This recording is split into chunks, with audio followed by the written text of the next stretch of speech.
ವೀಕ್ಷಕರೇ, ತುಂಬ ಜನ ಕೇಳ್ತಾ ಇದ್ರಿ ಹೊಸ ಬಾಡಿಗೆ ಮನೆಗೆ ಅಥವಾ ಸ್ವಂತ ಮನೆಗೆ ಹೋಗುವಂಥ ಸಮಯ, ದಿನ ಹಾಗೂ ಯಾವ ಪೂಜಾ ವಸ್ತುಗಳನ್ನ ತಗೋ ಹೋಗಬೇಕು ಅನ್ನೋದನ್ನ ಸರಳವಾಗಿ ತಿಳಿಸ್ಕೊಡಿ ಅಂತ ತುಂಬ ಜನ ಕಮೆಂಟ್ ಹಾಕಿದ್ರಿ. ಅದಕ್ಕೆ ಈ ಒಂದು ವಿಡಿಯೋನ ಶೇರ್ ಮಾಡ್ತಾ ಇದ್ದೀನಿ. ಇನ್ನು ಯಾರೆಲ್ಲ ನನ್ನ ಚಾನಲ್ನ ಸಬ್ಸ್ಕ್ರೈಬ್ ಮಾಡಿಲ್ಲ, ದಯವಿಟ್ಟು ಸಬ್ಸ್ಕ್ರೈಬ್ ಮಾಡ್ಕೊಳ್ಳಿ. ಮೊದಲಿಗೆ ನಾವು ಬಾಡಿಗೆ ಮನೆ ಹೋಗ್ತಾ ಇದ್ದೀವಿ ಅಂತ ಅಂದರೆ ಯಾವ ವಾರ ಹಾಗೂ ಯಾವ ಸಮಯದಲ್ಲಿ ಹೋಗಬೇಕು ಅಂತ ಅಂದರೆ ಆದಷ್ಟು ಸೋಮವಾರ, ಗುರುವಾರ, ಶುಕ್ರವಾರ ಹೋದರೆ ತುಂಬ ಒಳ್ಳೆಯದು. ಹಾಗೆ ಹುಣ್ಣಿಮೆ ದಿನ ಕೂಡ ಹೋದರೆ ಕೂಡ ತುಂಬ ಒಳ್ಳೆಯದು. ಇನ್ನು ಯಾವ ಸಮಯದಲ್ಲಿ ಮನೆ ಪ್ರವೇಶ ಮಾಡಬೇಕು ಅಂತ ಅಂದರೆ ಬೆಳಗ್ಗೆ 5:30ಇಂದ 9 ಗಂಟೆ ಒಳಗೆ ಯಾವುದೇ ಟೈಮಲ್ಲಿ ಕೂಡ ನೀವು ಮಾಡ್ಬೋದು. ಇನ್ನು ಹುಣ್ಣಿಮೆ ದಿನದಲ್ಲೂ ಕೂಡ ಇದೇ ಸಮಯದಲ್ಲಿ ನೀವು ಪ್ರವೇಶ ಮಾಡ್ಬೋದು. ಇನ್ನು ಯಾವ ರೀತಿ ಆ ಮನೆಗೆ ಪ್ರವೇಶ ಮಾಡಬೇಕು ಅಂತ ಅಂದರೆ, ಇವಾಗ ನಾಳೆ ಆ ಮನೇನ ಹಾಲುಕ್ಕಿಸ್ತಾ ಇದ್ದೀರಾ ಅಂತ ಅಂದರೆ ಹಿಂದಿನ ದಿನವೇ ನೀವು ಹೋಗಿ ಆ ಮನೇನ ಕ್ಲೀನ್ ಮಾಡಿ ಬರಬೇಕಾಗತ್ತೆ. ಕ್ಲೀನ್ ಮಾಡೋಕ್ಕೆ ಹೋಗ್ತಾ ಇದ್ದೀನಿ ಅಂತಂದರೆ ಸೀದಾ ಒಳಗಡೆ ಹೋಗೋದಲ್ಲ, ಮೊದಲು ಮನೆಗೆ ಹೋಗುವಂಥವರು ಅಂದರೆ ಮೊದಲು ಒಳಗಡೆ ಹೋಗುವಂಥವ್ರು ಒಂದು ಬಿಂದಿಗೆ ತುಂಬ ನೀರನ್ನ ತಗೊಂಡು ಹೋಗಿ ಈಶಾನ್ಯ ದಿಕ್ಕಲ್ಲೇ ಇಡಬೇಕಾಗತ್ತೆ. ಇವಾಗ ನಿಮ್ಮದು ಫಸ್ಟ್ ಫ್ಲೋರಲ್ಲಿ ಮನೆ ಇದೆ ಅಂತಂದರೆ ಕೆಳಗಡೆಯಿಂದ ನೀರು ಇಸ್ಕೊಂಡು ಒಂದು ಬಿಂದಿಗೆ ತುಂಬಿಸ್ಕೊಂಡು ನೀವು ಅದನ್ನು ಈಶಾನ್ಯ ದಿಕ್ಕಲ್ಲಿ ತಗೋಗಿ ಇಡಬೇಕಾಗತ್ತೆ. ಇನ್ನು ಎರಡನೇದಾಗಿ ಆ ಮನೆಗೆ ಪ್ರವೇಶ ಮಾಡುವಂಥವ್ರು ಯಾವುದಾದ್ರೂ ದೇವ್ರ ಫೋಟೋನ ತೊಗೊಂಡೋಗಿ ದೇವ್ರ ಮನೆಯಲ್ಲಿ ಇಟ್ಟು ಬನ್ನಿ. ಅದಾದಮೇಲೆ ನೀವು ಹೊಸ ಪರ್ಕೆನ ಹೋಗಿ ಪರ್ಚೇಸ್ ಮಾಡ್ಕೊಬಂದು ಮನೇನ ಕ್ಲೀನ್ ಮಾಡಬೇಕು. ಹಳೆ ಮನೆಯಿಂದನೇ ಪೊರ್ಕೆನ ಅಥವಾ ತಗೋಗೋಗಿಲ್ಲ, ಹೊಸದನ್ನೇ ನೀವು ಖರೀದಿ ಮಾಡ್ಕೊಬಂದು ನೀವು ಮನೇನ ಕ್ಲೀನ್ ಮಾಡಬೇಕಾಗತ್ತೆ. ಯಾಕೆ ನೀವು ಹಳೆ ಪೊರ್ಕೆನ ತಗೋಗ್ಬಾರ್ದು ಅಂತ ಅಂದರೆ, ಹಳೆ ಮನೆಯಿಂದ ಏನು ದಾರಿದ್ರ್ಯ, ನೆಗೆಟಿವ್ ಎನರ್ಜಿ ಇರುತ್ತೆ ಅದು ಕೂಡ ನಿಮ್ಮ ಹೊಸ ಮನೆಗೆ ಬಂದುಬಿಡತ್ತೆ. ಇನ್ನು ಯಾಕೆ ನಾವು ಬಿಂದಿಗೆಯಲ್ಲಿ ನೀರು ಹೋಗಬೇಕು ಅಂತ ಅಂದರೆ, ಮೊದಲನೇ ಬಾರಿಗೆ ಹೋಗುವಾಗ ಆ ಮನೇಲಿ ಖಾಲಿ ಬಿಟ್ಟಿರ್ತಾರೆ ಅಂದರೆ ಅಲ್ಲಿ ತುಂಬ ನೆಗೆಟಿವ್ ಎನರ್ಜಿಗಳು ಬಂದು ಸೇರಿಕೊಂಡಿರತ್ತೆ. ನೀವು ಡೈರೆಕ್ಟಾಗಿ ಆ ಮನೆ ಒಳಗೆ ಹೋದ್ರಿ ಅಂತ ಅಂದರೆ ಅದು ನಿಮ್ಮ ಕೆಲಸದ ಮೇಲೆ ಇಲ್ಲ ಆರೋಗ್ಯದ ಮೇಲೆ ಅದು ನಿಮಗೆ ಪರಿಣಾಮ ಬೀರೋಕ್ಕೆ ಶುರುವಾಗುತ್ತೆ. ಸಡನ್ನಾಗಿ ಶುರು ಆಗದಿದ್ರು ಕೆಲವು ಸಮಯದ ನಂತರದಲ್ಲಿ ಅದು ಶುರು ಆಗುತ್ತೆ. ಇನ್ನು ಏನೆಲ್ಲ ತಗೊಂಡು ಹೋಗಬೇಕು ಪೂಜೆಗೆ ಅಂತ ಅಂದರೆ, ನೀವು ಒಂದು ಕಳಶ, ಹಾಲು, ಕಾಯಿ, ವೀಳ್ಯದೆಲೆ, ಬಾಳೆಹಣ್ಣು, ಹೂವು, ಗಂಧ, ಅರಿಶಿಣ ಕುಂಕುಮ, ರಂಗೋಲಿ, 5 ದೀಪ. ಇನ್ನು ನವಧಾನ್ಯ ಅಂತೇಳಿ ನಿಮಗೆ ಗ್ರಾಸರಿ ಶಾಪಲ್ಲಿ ಸಿಗತ್ತೆ, ಒಂದು 100 ರೂಪಾಯಿ ಏನೋ ಇರುತ್ತೆ. ಅದು ಮುಖ್ಯವಾಗಿ ಅದು ಬೇಕು. ಯಾಕಂತಂದರೆ ಮನೆಯಲ್ಲಿ ಅತಿ ಹೆಚ್ಚು ಸಂಪತ್ತುಗಳು ಉಕ್ಕಿ ಬರಲಿ ಅನ್ನೋದಕ್ಕೆ ನವಧಾನ್ಯಗಳು. ಇನ್ನು ಅಡುಗೆ ಮನೆಯಲ್ಲಿ ಉಪಯೋಗಿಸುವಂಥ 5 ವಸ್ತುಗಳು: ಹುಳಿ, ಉಪ್ಪು, ಮೆಣಸು, ಬೇಳೆ, ಅಕ್ಕಿ. ಇದು 5 ನೀವು ಮುಖ್ಯವಾಗಿ ತಗೊಂಡು ಹೋಗಲೇಬೇಕು. ಇನ್ನು ಒಂದು ಹಾಲು ಉಗ್ಸೋದಕ್ಕೆ ಒಂದು ಪಾತ್ರ ಬೇಕು, 5 ದೀಪ, ಹಾಗೆ ಒಂದು 3 ದೇವರ ಫೋಟೋ. ಹಾಲು ಉಗ್ಸೋ ದಿನ ಏನು ಮನೆಗೆ ಬರ್ತೀರಾ ನೀವು, ಮೊದಲು ಒಳಗೆ ಪ್ರವೇಶ ಮಾಡೋರು ಕಲಶದಲ್ಲಿ ನೀರು ತುಂಬಿ ಕಾಯಿ ಇಟ್ಟು, ಮಾವಿನ ಎಲೆ ಇಟ್ಟು ಏನು ಕಾಯಿ ಇಡ್ತೀರ ಆ ಕಲಶನ ಹಿಡ್ಕೊಂಡು ಬಲಗಾಲಿಟ್ಟು ಒಳಗೆ ಹೋಗಬೇಕು.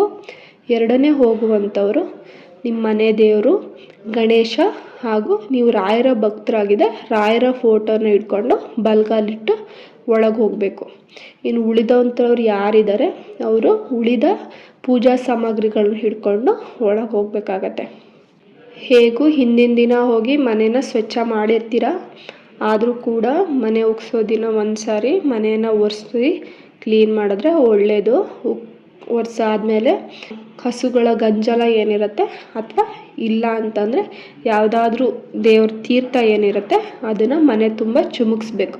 ಯಾಕಂದರೆ ಮನೆಯಲ್ಲಿ ಯಾವುದಾದ್ರೂ ನೆಗೆಟಿವ್ ಎನರ್ಜಿ ಇನ್ನೂ ಇದ್ದರೆ ಕೂಡ ಅದು ಹೊರಟು ಹೋಗಲಿ ಅನ್ನೋ ಕಾರಣಕ್ಕೆ ಈ ಥರ ಮಾಡ್ತೀವಿ.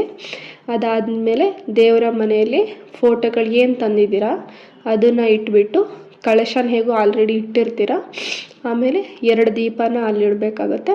ಇನ್ನು ದೇವರಿಗೆ ಅರಿಶಿಣ ಕುಂಕುಮ ಹಚ್ಚಿ ರಂಗೋಲಿ ಎಲ್ಲ ಹಾಕಿ ಹೂವನ್ನ ಮುಡಿಸಿ, ಇನ್ನು ಮನೆ ಹೊಸ್ತಿಲಿಗೆ ಏನಿರುತ್ತೆ ಹೊಸಲನ್ನ ತೊಳೆದು ಅರಿಶಿಣ ಬಳಿದು ಅರಿಶಿಣ ಕುಂಕುಮ ಇಟ್ಟು ರಂಗೋಲಿಯನ್ನು ಹಾಕಿ ತೋರಣ ಕಟ್ಟಿ ಬಾಗಿಲಿಗೆ ಮತ್ತು ಹೂವು ನೀಡಿ ಇನ್ನು ಮನೆಯ ಮುಂದೆ ಮನೆ ಒಳಗೆ ಪ್ರವೇಶ ಮಾಡೋ ಥರ ಕೃಷ್ಣನ ಹೆಜ್ಜೆನ ಬಿಡಿಸಿ. ಅಂದರೆ ಹೊಸದಾಗಿ ಮದುವೆ ಆಗಿ ಮನೆಗೆ ಬರ್ತಾ ಇದ್ದೀರ ಅಂದರೆ ನಮ್ಮ ಮನೆಗೆ ಒಂದು ಪುಟ್ಟ ಮಗು ಬರಲಿ ಅನ್ನೋ ಕಾರಣಕ್ಕೆ ಅದನ್ನು ಬಿಡಿಸ್ತಾರೆ. ಇನ್ನು ಇಲ್ಲ ನಮ್ಮ ಮದುವೆ ಆಗಿ ತುಂಬ ವರ್ಷಗಳಾಗಿದೆ ಅಂತ ಅಂದರೆ ಈ ಮನೆಯಲ್ಲಿ ಕೃಷ್ಣನ ಅನುಗ್ರಹ ಸಿಗಲಿ ಅನ್ನೋ ಕಾರಣಕ್ಕೆ ಕೂಡ ಅದನ್ನು ಬಿಡಿಸ್ತಾರೆ. ಇನ್ನು ಗ್ಯಾಸ್ ಸ್ಟವ್ ಏನಿರುತ್ತೆ ಅದ್ರ ಸುತ್ತ ರಂಗೋಲಿ ಹಾಕಿ ಅರಿಶಿಣ ಕುಂಕುಮ ಗಂಧ ಹಚ್ಚಿ ಹೂಗಳನ್ನು ಇಡಿ. ಆಮೇಲೆ ಅಡುಗೆ ಮನೆಯಲ್ಲಿ ಒಂದು ದೀಪ ನೀಡಿ.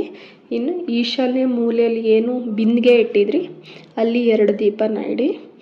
ಇನ್ನು ಫಸ್ಟು ದೇವರ ಪೂಜೆ ಮಾಡಿ ದೇವರಿಗೆ ದೀಪ ಹಚ್ಚಿ, ಆದರೆ ತುಪ್ಪದ ದೀಪ ಹಚ್ಚಿ. ಮೊದಲನೇ ಬಾರಿಗೆ ಹೋಗ್ತಾ ಇದ್ದೀರಲ್ವ, ಮನೆಯಲ್ಲಿ ಸಂಪತ್ತು ಅತಿ ಹೆಚ್ಚಾಗಿ ಬರಲಿ ಅನ್ನೋ ಕಾರಣಕ್ಕೆ ತುಪ್ಪದ ದೀಪ ಹಚ್ಚಿದ್ರೆ ಒಳ್ಳೆಯದು. 10 ರೂಪಾಯಿಗೆಲ್ಲ ಒಂದು ಪ್ಯಾಕೆಟ್ ಸಿಗುತ್ತೆ, ನಿಮಗೆ ಒಂದು 5 ಪ್ಯಾಕೆಟ್ ತಂದರೆ ಸರಿ ಹೋಗುತ್ತೆ. ತುಪ್ಪದ ದೀಪ ಹಚ್ಚಿ ಇನ್ನು ಇಲ್ಲಿ ಬಿಂದಿಗೆ ಹತ್ರ 2 ದೀಪ ಹಚ್ಚಿ, ಅಡುಗೆ ಮನೆಯಲ್ಲಿ 1 ದೀಪ ಹಚ್ಚಿ, ದೇವರಿಗೆ ಊದಿನ ಕಡ್ಡಿ ಬೆಳಗಿ ಆರತಿ ಎಲ್ಲ ಬೆಳಗಿ. ಇನ್ನು ರಾಯರಿಗೆ ಅರಿಶಿಣ ಕುಂಕುಮ ಹಚ್ಚಬಾರ್ದು, ಗಂಧ ತುಳಸಿ. ಹಾಗೆ ರಾಯರು ಭಕ್ತರಾಗಿದ್ದರೆ ರಾಯರಿಗೆ ವಿಶೇಷವಾಗಿ ನೀವು ಅಲಂಕಾರ ಮಾಡಿ. ಮೊದಲನೇ ಸಾರಿ ಒಂದು ಹೊಸ ಮನೆ ಹೋಗ್ತಾ ಇದ್ದೀರಲ್ವ, ರಾಯರಿಗೆ ಸ್ವಲ್ಪ ವಿಶೇಷವಾಗಿ ಅಲಂಕಾರ ಮಾಡಿ. ದೇವರ ಮನೇಲಿ ಪೂಜೆ ಆದ ನಂತರ ಬಂದು ಸ್ಟವ್ ಏನಿರುತ್ತೆ ಸ್ಟವ್ಗೆ ಪೂಜೆ ಮಾಡಿ, ಮನೆ ಬಾಗಿಲಿಗೆ ಪೂಜೆ ಮಾಡಿ ನಂತರ ಹಾಲು ಉಕ್ಕಿಸ್ಬೇಕು. ಹಾಲು ಉಕ್ಕಿಸುವಾಗ ಮೊದಲೇ ಸ್ಟೌವಲ್ಲಿ ಬರೀ ಪಾತ್ರ ಇಡಬಾರ್ದು. ಇವಾಗ ಹಾಲನ್ನು ಪಾತ್ರೆಗೆ ತುಂಬಿಸೇ ಇಡಬೇಕು. 1 ಲೀಟ್ರ್ ಹಾಲು ಹಾಕ್ತಿರೋ, ಅರ್ಧ ಲೀಟ್ರ್ ಹಾಲು ಹಾಕ್ತಿರೋ ಅದು ಪಾತ್ರದ ಮೇಲೆ ಡಿಪೆಂಡ್ ಆಗಿರುತ್ತೆ. ಹಾಲು ಹಾಕ್ಸಿ ಈಗೇನು ತಂದಿದ್ದೀವೋ ವಸ್ತುಗಳನ್ನೆಲ್ಲ ಅದನ್ನು ನೀವು ಫೋಟೋದಲ್ಲಿ ಇರೋ ಥರ ಜೋಡಿಸ್ಕೊಳ್ಳಿ. ಇನ್ನು ಹಾಲು ಉಕ್ತು ಅನ್ನೋ ಸಮಯದಲ್ಲಿ ನೀವು ಸಕ್ಕರೆನಾದ್ರೂ ಹಾಕ್ಬೋದು, ಬೆಲ್ಲನಾದರೂ ಹಾಕ್ಬೋದು. ಬೆಲ್ಲನ ಒಳ್ಳೆಯದು ಅಂತ ಹೇಳ್ತಾರೆ. ನೀವು ಬೆಲ್ಲ ಇದ್ದರೆ ಬೆಲ್ಲನೇ ಹಾಕ್ಬೋದು, ಇಲ್ಲ ಸಕ್ಕರೆ ಹಾಕ್ತೀನಿ ಅಂದರೂ ಕೂಡ ನಡೆಯುತ್ತೆ. ಸಕ್ಕರೆ ಹಾಕಿ ಅದು ಉಕ್ಕುತ್ತಲ್ವ, ಅದು ಉಕ್ಕಿ ಕೆಳಗೆ ಸ್ಟವ್ ಮೇಲೆ ಬೀಳುತ್ತಲ್ಲ, ಆವಾಗ ಸ್ಟವ್ನ ಆಫ್ ಮಾಡಿ. ಆಮೇಲೆ ಆ ಹಾಲು ಏನಿರುತ್ತೆ ಅದನ್ನು ಮನೆಯವರೆಲ್ಲ ಕೊಟ್ಟು ಶ್ರೀ ರಾಘವೇಂದ್ರ ಸ್ವಾಮಿಯಲ್ಲಿ ಬೇಡ್ಕೊಳ್ಳಿ. ಈ ಮನೆಯಿಂದ ನಮಗೆ ಆರೋಗ್ಯ ಆಯಸ್ಸು ಹಾಗೆ ಮಾಡೋ ಕೆಲಸದಲ್ಲಿ ಯಶಸ್ಸು ಸಿಗಲಿ, ಇನ್ನು ಈ ಮನೆಯಿಂದ ನಮಗೂ ಒಳ್ಳೆಯದಾಗಲಿ ಅಂತ ಬೇಡ್ಕೊಳ್ಳಿ. ನಿಮ್ಮ ರಾಯರ ಭಕ್ತರು ಅಲ್ಲ ಅಂತಂದರೆ ನಿಮ್ಮ ಮನೆ ದೇವರಲ್ಲೇ ಬೇಡ್ಕೋಬೋದು. ರಾಯರ ಹತ್ರ ಮುಖ್ಯವಾಗಿ ನಿಮ್ಮ ಅನುಗ್ರಹ ನಮ್ಮ ಮೇಲೆ ಸದಾಕಾಲ ಇರಲಿ ರಾಯರೇ ಅಂಥೇಳಿ ಭಕ್ತಿಯಿಂದ ಬೇಡ್ಕೊಂಡು ಮನೆಯಲ್ಲೇ ಎಲ್ಲರೂ ಸ್ವಲ್ಪ ಹಾಲಲ್ಲಿ ಕುತ್ಕೊಬಿಟ್ಟು ಮಾತಾಡಿ. ಇನ್ನು ಮುಖ್ಯವಾಗಿ ಹಾಲು ಏನು ಉಕ್ಕಿಸ್ತೀರ ಆ ಮನೆ ರಾತ್ರಿ ಖಾಲಿ ಬಿಡಬಾರ್ದು. ಆ ಮನೇಲಿ ಅವತ್ತು ಯಾರಾದರೂ ಉಳ್ಕೋಬೇಕು. ಇನ್ನು ಇವತ್ತು ಹಾಲು ಉಕ್ಕಿಸಿ 2 ದಿನ ಆದಮೇಲೆ ಶಿಫ್ಟ್ ಆಗ್ತೀನಿ ಅನ್ನೋರು ಕೂಡ ಇರ್ತಾರೆ. ಆದರೆ ಮನೆಯನ್ನು ರಾತ್ರಿ ಖಾಲಿ ಬಿಡೋ ಹಾಗಿಲ್ಲ. ನೀವು ಶಿಫ್ಟ್ ಆಗೋ ತನಕನೂ ಆ ಮನೇಲಿ ಯಾರಾದರೂ ಒಬ್ಬರು ಬಂದು ಉಳಿಬೇಕಾಗತ್ತೆ. ಯಾಕಂದರೆ ಒಂದ್ಸಲ ಹಾಲೆಲ್ಲ ಉಕ್ಸಾದ್ಮೇಲೆ ಮತ್ತೆ ಮನೆಗೆ ಖಾಲಿ ಬಿಟ್ರಿ ಅಂತಂದರೆ ನೆಗೆಟಿವ್ ಎನರ್ಜಿಗಳು ಮತ್ತೆ ಬಂದು ಸೇರಿಕೊಳ್ತವೆ. ಇನ್ನು ಈ ವಿಡಿಯೋ ನಿಮಗೆ ಯೂಸ್ಫುಲ್ ಅಂತ ಅನಿಸಿದರೆ ನಿಮ್ಮ ಫ್ಯಾಮಿಲಿ ಹಾಗೂ ಫ್ರೆಂಡ್ಸ್ ಅವ್ರಿಗೆ ಕೂಡ ಶೇರ್ ಮಾಡಿ ಹಾಗೂ ಸಬ್ಸ್ಕ್ರೈಬ್ ಮಾಡ್ಕೊಳ್ಳಿ.